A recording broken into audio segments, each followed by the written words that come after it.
Unleaded Toast presents An Elegy in Crimson, Episode 6, Etienne Marcelle, Part 3. If you like what you hear, consider liking, subscribing, or leaving a comment for us. It means a lot, and your feedback is very important. Thank you.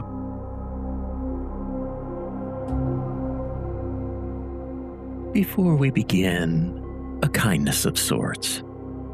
This unholy elegy touches dark things. Violence, betrayal, power twisted until it screams, coercion, obsession, regret. The decay of love, yes, but also the predatory ecstasy of domination.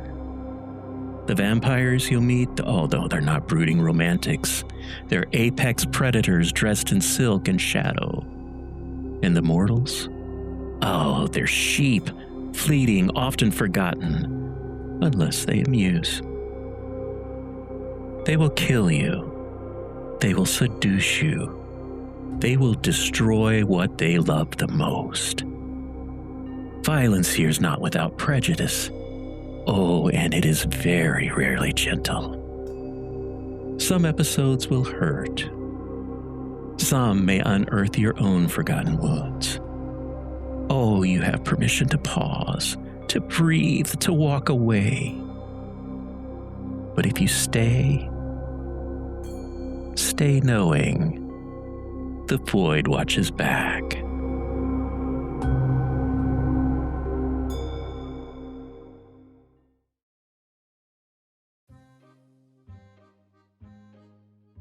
Madams and messieurs, revenants and wretches, the curtain rises on the final act. Our darling Etienne, once a gutter-born angel, has twirled through the centuries of masks and murder, but tonight, the stage grows cruel. Oh, did you recall the marital bed, white sheets stained with crimson and betrayal? Oh, a murder most foul, a love story cut short with a blade's whisper. It was their first masterpiece, and it would not be their last. From one performance to another, a paper goddess adorned by a cult of trembling hands, fragile as lace, fluttering in the candlelight, and sharp enough to slice through fate itself. But sheep will always gather, mortals clutching torches, prayers spilling from cracked lips, and though Etienne slipped their grasp, they did not escape unmarked. Their body distorted, the mask cracked, a monster staring back from the mirrors. Oh, the ghosts. Every cruelty with a voice, every betrayal with a face. Oh, they crowd the wings, they haunt the spotlight, they whisper in the hush. Oh, no encore, no escape, no absolution. So take your seats, my beauties. The dice are nearly spent.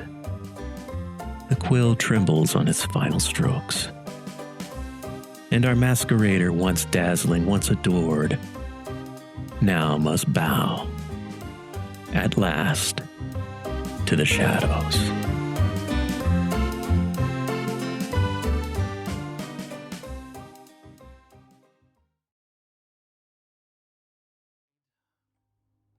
There until they found him and they pulled him down off of that post where he was already starting to come back. And I thought then, maybe I should save him then. I could have. I was standing in the distance watching. I could have came in and killed every one of them, but no. I suggested that he should stay in the stocks, to be seen by everyone in town for the fake that he was. And of course, when they did so and the sun came up, they got a show. And he really, truly did burn then. Oh, you killed another immortal? Oh, that could not have made you friends. Oh, but that's a story for another time. Tell me, What city were you in? The City of Lights, Las Vegas. Oh, Las Vegas. A city of night. It's a perfect place for a vampire, really. So shortly after that, you started digging. Made yourself a nice little hole well underground. And you went to sleep, didn't you? I bet you don't know how long you slept. Years, decades. Oh, we're talking centuries, my little sleepyhead. You woke up, and it was 2100. What did you do when you woke up?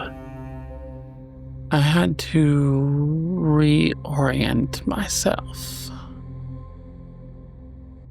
to a new world, to a different world, to a place that had become all electricity, and everyone was connected but disconnected at the same time. It's difficult to hunt when people aren't as interested in congregating.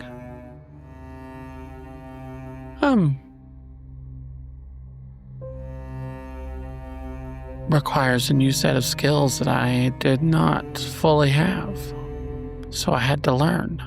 And learn you did. All right, my dear.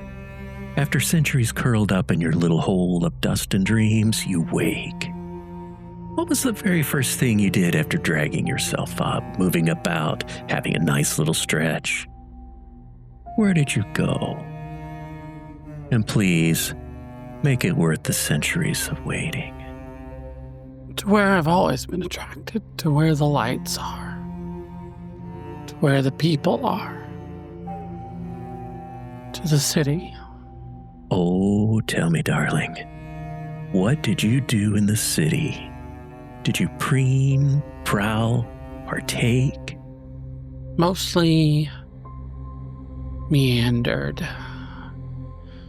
The hunger was strong, nearly overwhelming, especially after such a long time, but I knew that I had to be careful. I knew that being sloppy in a place I did not understand could be dangerous. So I watched. I wandered and I watched, and I took it in. So we're going to go back because a previous sin is coming back to haunt you. So you remember the grandson that you happened to murder? Mm-hmm. Oh, you didn't kill the whole family, did you? No. That might have been a mistake. So I have it on good authority that some mortals band together. You know, the sheep, they begin sharpening their knives, like they do. Oh, how adorably futile. Tell me, darling, how did you slip their net? How did you get away? Where did you leave the survivors? I was out of practice. I was disoriented. I did not realize. I didn't realize that I was as weak as I was at that point. I knew that physically I was not strong enough to take them, so I had to be cunning. I had to be cunning. And so I found a scapegoat. I found a patsy. I had to figure out how to turn them away from me, and so I found someone who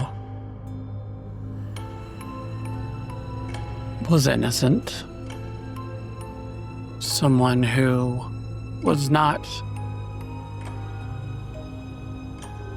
savvy enough to be able to shake off the evidence against them. And I made them into a monster. I made it so that every kill could be traced back to them. Oh, I did not see that coming.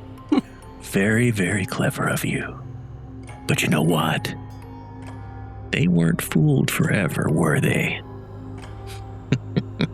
So tell me, what mark gave you away?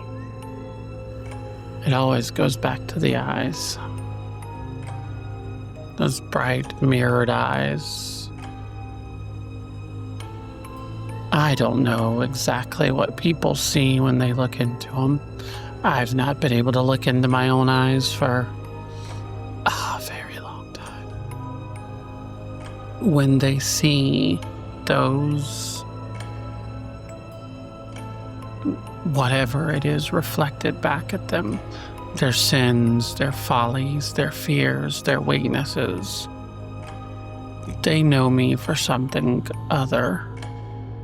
So, they figured out you set up a patsy and they were on your tail.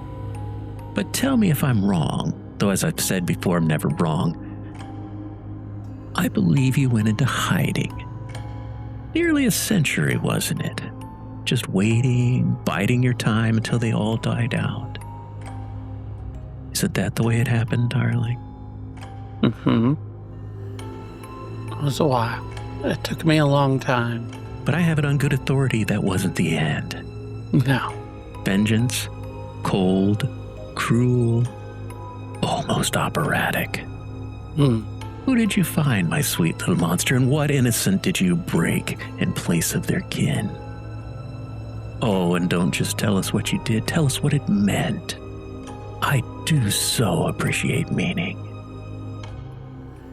To find out that they had, that part of their power was that they had friends in high places, that they had people that were important, not only to them, but to whatever passes as government among these people. To find out that they knew they were funded by the powers that run the world, or at least their section of the world. It was the finest pleasure. I can tell you savor this part. Yes. Because if my theater, if my smoke and mirrors could be brought down, well, it makes sense that human smoke and mirrors could be brought down too. That a couple acts of cruelty, of vengeance could take us. What did you do? I mean, the book is going to write it down anyway.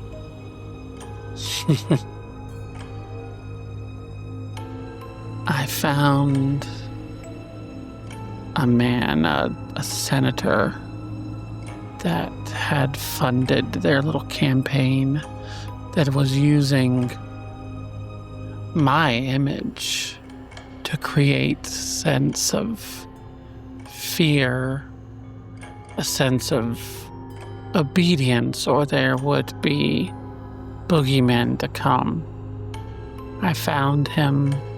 I stripped him bare of his power. I exposed him for what he was. And then I took everything from him, piece by piece, until not only was he alone, he was exposed. Now, was it my fault that all of that dripped into a destabilization of the power base? of the humans, no, not my fault at all. They shouldn't have built themselves in such a weak house of cards. Oh, your nation building.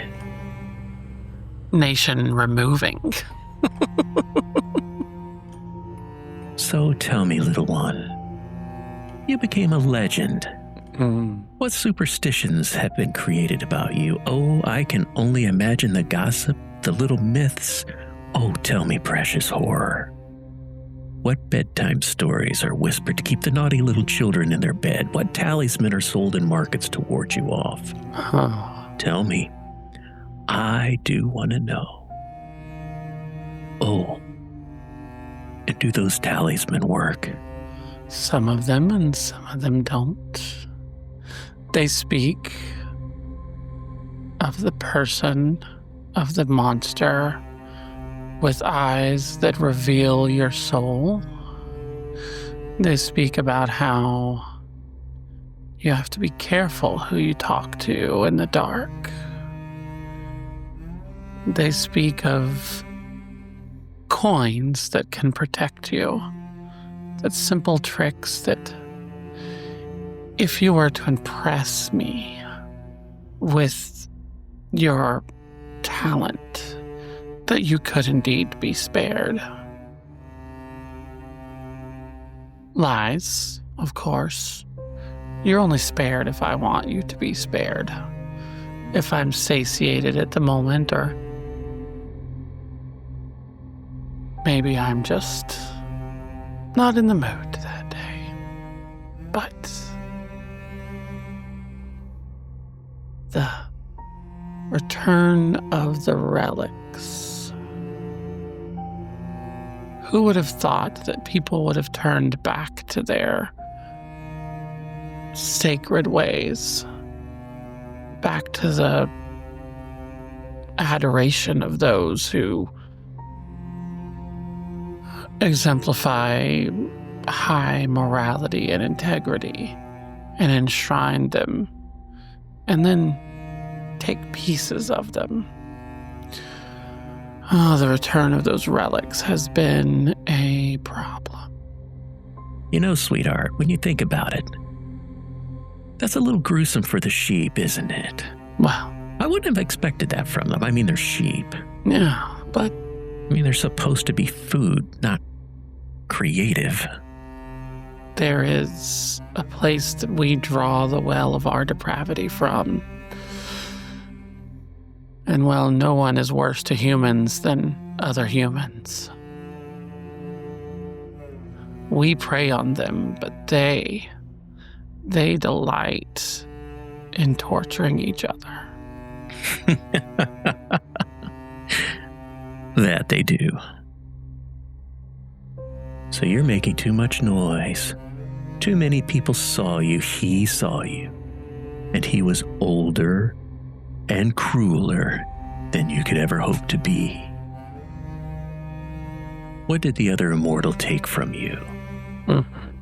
What was it? Was it power? Was it a person?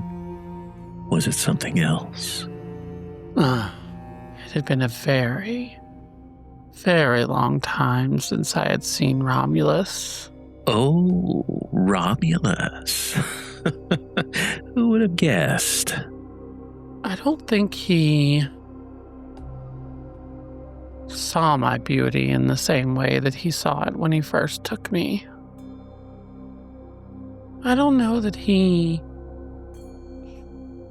thought that I had turned out the way that he had hoped that I would, which, considering he took no effort to mold me. But, well, we didn't want our kind to be exposed, and he didn't have the heart to kill me. So he took the thing that identified me.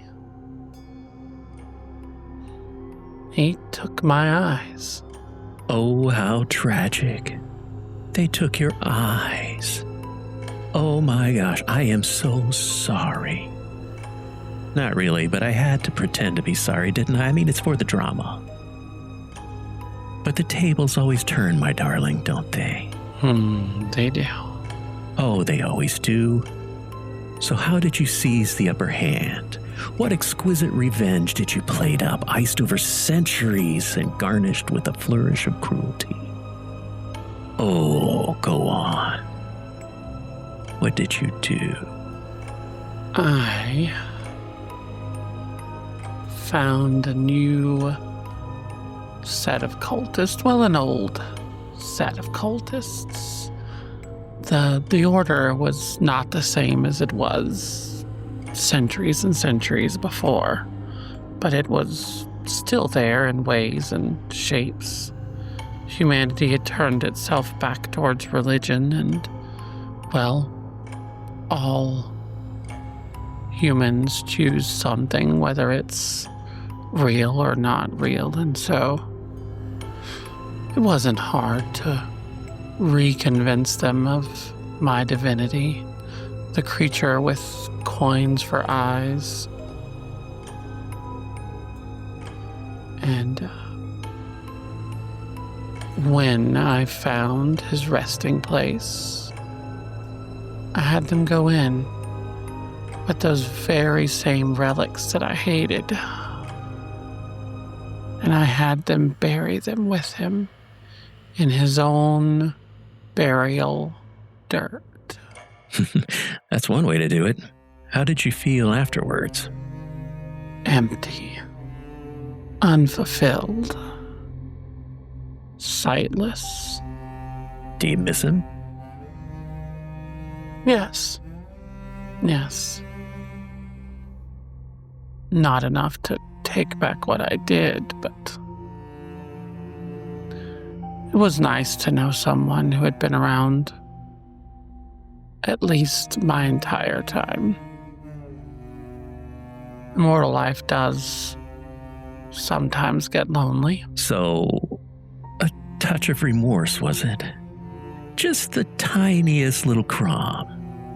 I keep searching, honestly I do, for something good in you, and yet I'm coming up empty. Oh, it's tragic, really. Yes, there was remorse. Cruelty is, well, it's a cup that empties quickly, even as it's filled. It's never quite as satisfying as you want it to be. Sweetheart, a century's passed and you're old. I mean, old even for one of you. Reality, it blurs. So what false truth did you cling to? And when the lie finally cracked, how deep did the break run? When you pretend to be a goddess for so very long, when you build a story, a mythology, a reality around yourself, it's easy to get lost in it, especially when there's adoration at your feet, when there's legions that will hear your story and carry it out. And the thing about gods is that when they fall, they write stories of that too. There's warnings. Oh, you actually believed you were the goddess, didn't you? Oh, how precious. All that power, and still you fell to your own cheap myth.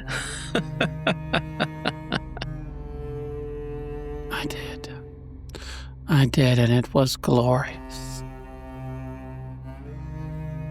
When you found out, you did something really, really dumb. Oh, a tantrum. I mean, it was a tantrum for the ages. It was so utterly divine. What did you obliterate in a moment of screaming emptiness? Was it a masterpiece? Was it a sheep? Did it make you feel better? I know the answer is no, of course. They had created a statue. It was glorious. Every inch, every fold, every piece of it resembled the marble of my skin. The gems for eyes. And I had loved that. Oh, I had loved it.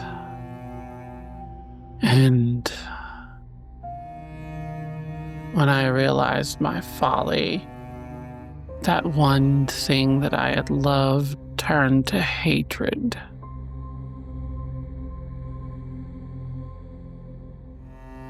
I flew into a rage and I destroyed it. I bathed it in the blood of my followers and ripped it to pieces. And I sat there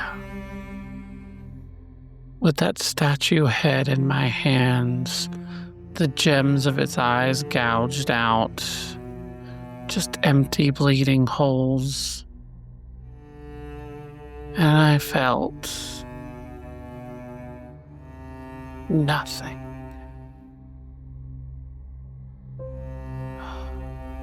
Just nothing.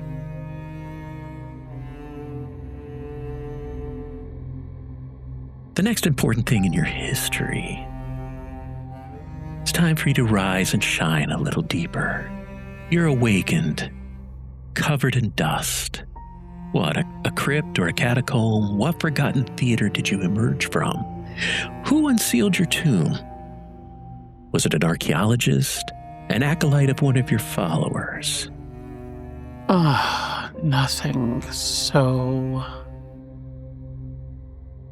Nothing so glorious. It was grave robbers, looters, pillagers. My places had been forgotten, buried, intentionally forgotten, I believe.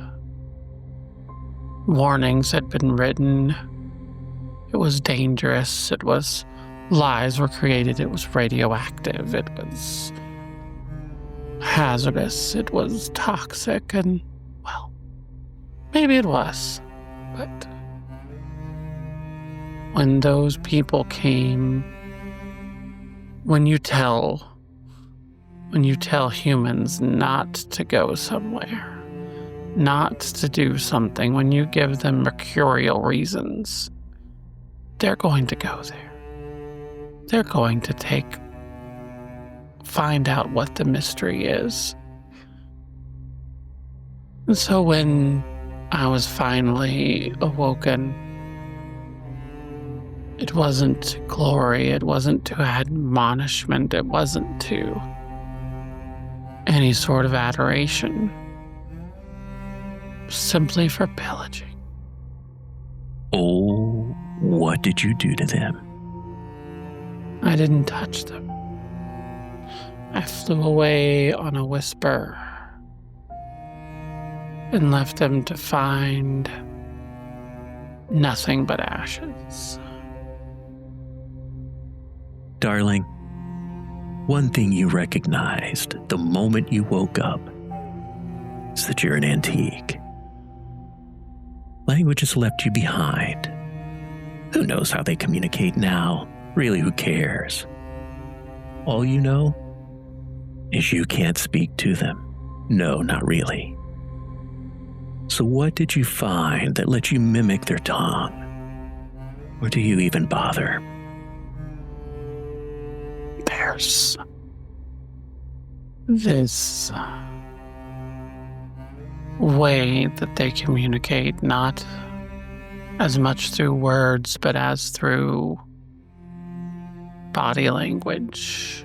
It's become a mixture of word and movement, and it's human creation at its finest. And though I cannot understand the words, I can mimic the movements. Maybe as a child would in their culture, but enough. Oh, someone's been watching you.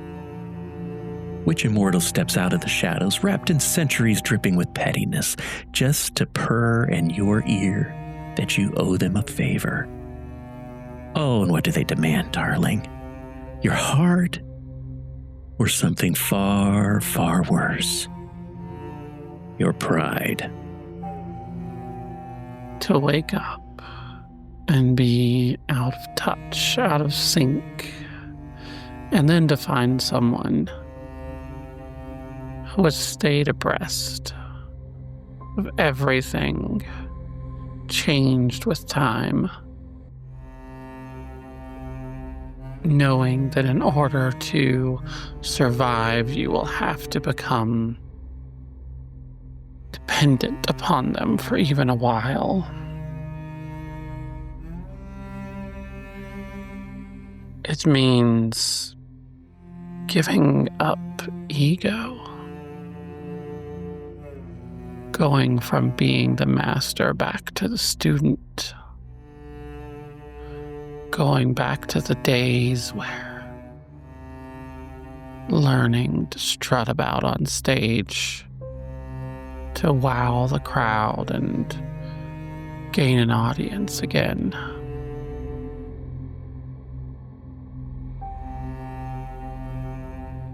It was embarrassing, hurtful.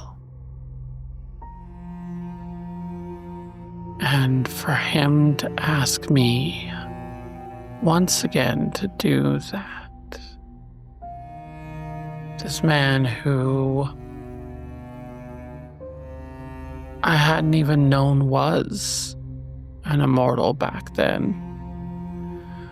This circus keeper, traveling showman who had taken me in, shown me everything, and then let me run when I thought that I had been discovered. Now he demands that I learn from him again. I hated it. The facilitator glides toward the center stage. Lacquered nails brush against your cheek. They reach toward the hovering tome with their fingertips barely caressing its trembling leather hide. And the quill, it begins to twitch in anticipation. With a voice steeped in incense and slow as a dirge, and sharp as a lover's lie, they purr. Oh, one final memory, my darling. One last flicker in the ashes before you were whisked away to this place. Tell me, my sweet little abomination, how did you die? Ah, that final humiliation. After so very long, to make one single mistake, to put my trust in someone else, and to let that sorry con man put me up in front of the world, in front of his world, as a sacrifice. He knew that in order for him to survive, he, like I had tried to do long ago with an innocent, needed someone to take the fall. I was so out of touch with these new humans.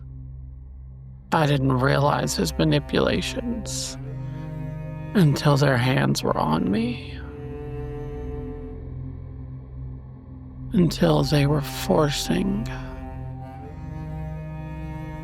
the very reliquaries they had made of Romulus's bones into my mouth.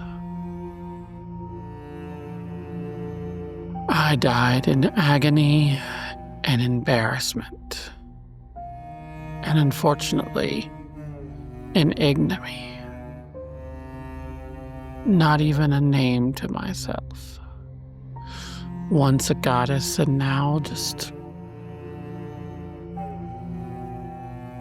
dead.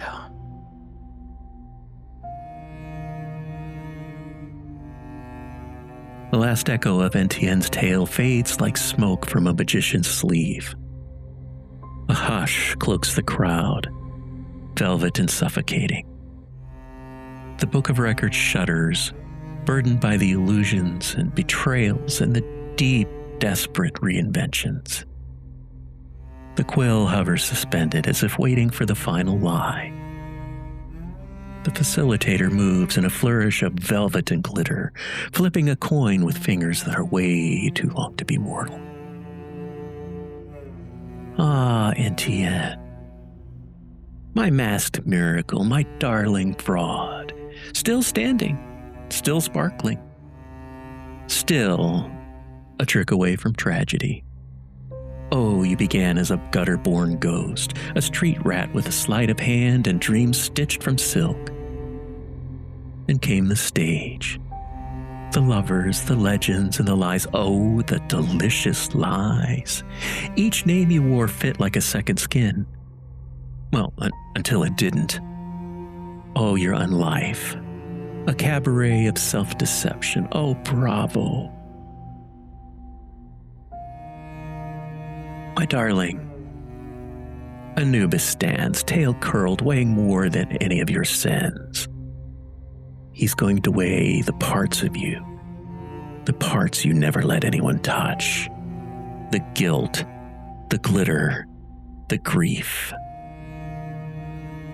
So, Etienne, jester, magician, martyr of your own identity, before the scales tremble and the spotlight fades.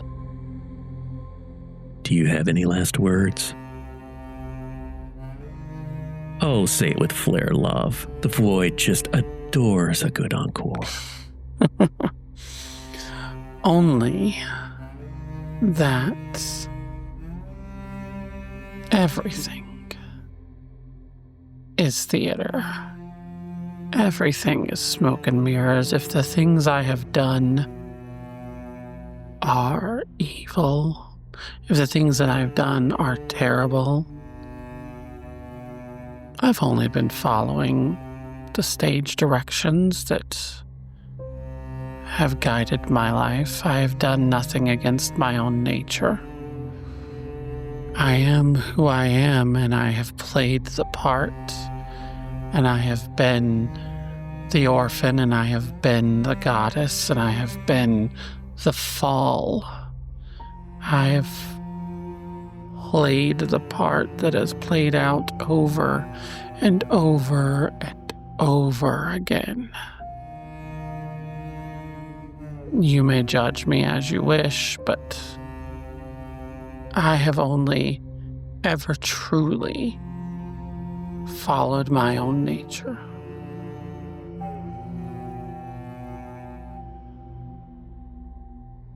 It feels like a millennia has passed before silent, absolute, and maddening falls. The book of records closes, the quill vanishes with a soft pop. The facilitator fades, leaving you alone in the crowd. From the deepest recesses of the void, beyond even the silence, something emerges. First, the scent of old smoke, burning myrrh, the copper bite of embalming knives. Then, the sound. A single funeral bell tolling once from nowhere.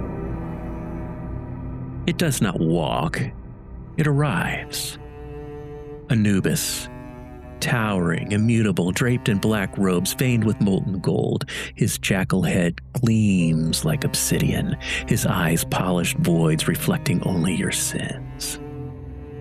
He gazes, not to judge, but as one who found a flaw in the order of things. He advances with ritual precision. Time itself bends to his steps. His hand extends, not in violence, no, but in summons. You cannot move. He touches and parts your chest as though it was just mere smoke. There's no pain, only recognition. He draws forth your heart, crimson black, pulsating like a distant drum, and turns to the waiting scales. The book of records settles on one arm and the heart rests on the other. Time halts. The balance dips, first to the book, then to the heart, quivering in between them, a tremor, a quake, indecision. The void holds its breath. The scales cannot weigh that which should not be. A soul warped by centuries, neither alive nor dead, a paradox. Nubis awaits, unblinking, unmoved, until a voice breaks the silence. Oh, it's silk, it's venom. It's the facilitator. And they're smiling. The facilitator watches you, eyes like pinholes, to a much crueler realm. They take a single step forward, the soles of their shoes clicking like a ticking clock, and their garments shifting between an executioner's garb and the long flowing robes of a goddess. Oh, my darling abomination. You don't see the problem, do you? Oh, you're not quite mortal. Not quite divine, not a beast, not a god. Well, you're not even truly you anymore. Oh, you've eaten too much to be innocent, forgotten too much to be judged. No. You're a dog that refused to die. A mutt gnawing at the scraps of eternity. And these scales, well, the poor dears are having such a moment of uncertainty. You see, judgment is built for humans and occasionally gods. But you, dear Etienne, you're a mistake. 1,000-year-old joke written in someone else's blood. So, we adapt the script.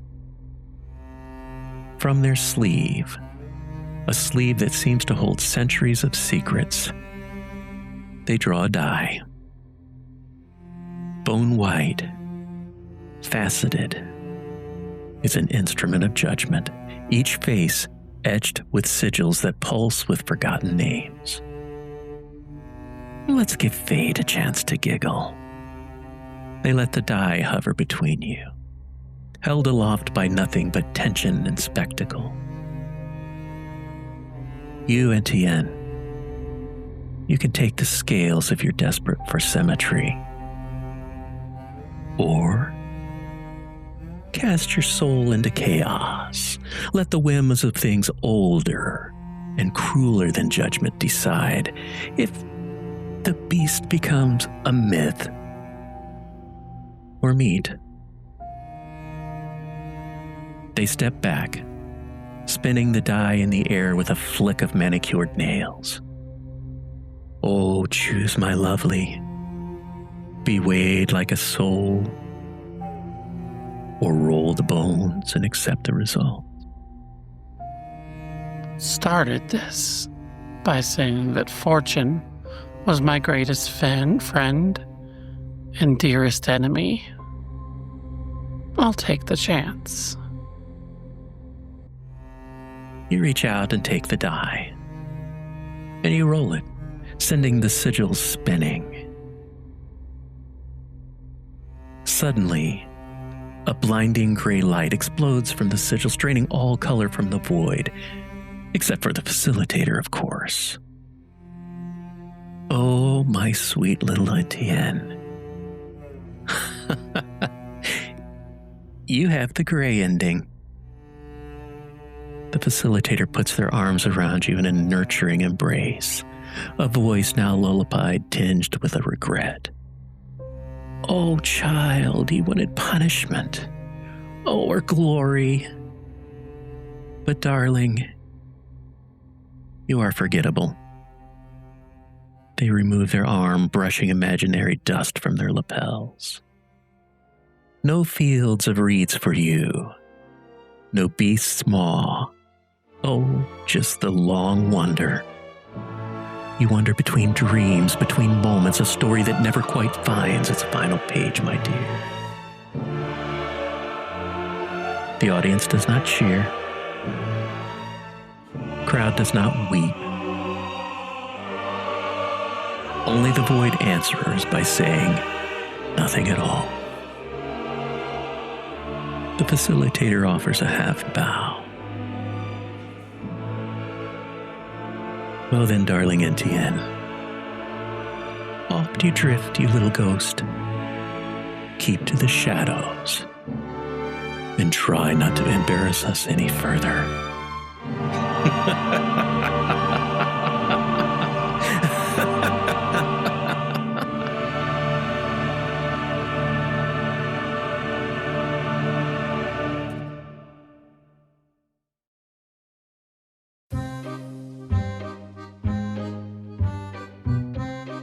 And so the masquerade is finished, the spotlight fades, the applause dies in the throat.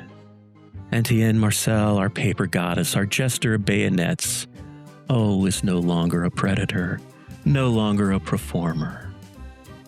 The void has cursed them with eternity, not in fire, not in dust, but in silence. Their glitter is stolen. Their eyes, once mirrors, dazzling and dangerous, they're plucked away. Now hollow sockets stare into nothing, never again to catch the light, never again to command the stage. No more ovations, no more glitter, no more stage to dazzle or torment. They drift now in the gray between memory and oblivion, a phantom condemned to the shadows, a ghost rehearsing forever for an audience that will never return. Every cruelty lingers, but without an echo. Every sin remains, but without spectacle. There will be no curtain call, no encore, only silence. And tonight, this trickster's mask was worn by Mae Fox, a tabletop gamer, poet, artist, and darling of many stages. She dances through endless night gaming, not in one, not in two, but in 3 games. You can find her charms listed in the links below. And should you crave her words carved in ink, her poetry awaits you in the volume Letting Go of Me. Oh, seek it, sweet ones, if you dare to be moved. The link will be below. As always, thank you for stepping into the void with us. If this tale drew blood from your heart, leave a review, whisper it to a friend, or simply sit in the hush. For Etienne's tale is done. His book is closed. His quill is stilled. And you, my beloved masqueraders, please remember, applause dies, glitter fades, and even the brightest mask turns to dust. But the void is never empty for long. Oh no, another tale awaits in the wings. This one not of lace and laughter, no, but of ink and scripture, betrayal and heresy. For Philip steps forward.